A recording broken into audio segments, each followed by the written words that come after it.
ir jābūvē bērndārzi. Tiem bērndārziem jābūt tipveida. Viņi var būt, teiksim, trīs tipu un ražoti no koka konstrukcijām. Un cik izmaksā šāda bērndārza būve, tas visiem ir zināms, jo viņus ražo rūpnīcās, un viņš tik maksā. Tas tāpatās kā, teiksim, katru gadu rīkot konkursu, piemēram, uz vienas markas vieglu automašīnu. Nu, kāda viņai cena ir, tāda viņai ir. Ja? Tikai būvēt vajag. Nu, jāuzliek tie klucīši bērnu dārza korpusi uz līdzenas vietas. Un tas ir ļoti viegli izdarāms. Ļoti viegli izdarāms. Ir jābūt bērnu dārziem. Bērnu dārziem jāgaida rindā uz bērnu. Bērnu dārziem jāsacenšas par bērniem.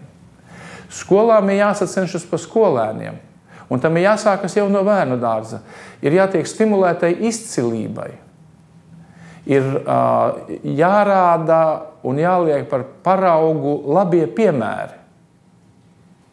Un Rīgā ir tas bērndārzs Spriedīte, kur pa latu 40 var ar ekoloģiskiem produktiem sataisīt 3 ēdienreizes bērniem.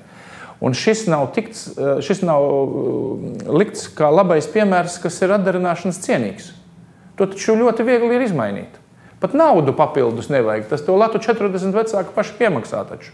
Tikai vienā dārziņā ir ekoloģiskās pusdienas, a pārējos dārziņos vecāki pat nav dzirdējuši, ka kaut kas tāds ir iespējams.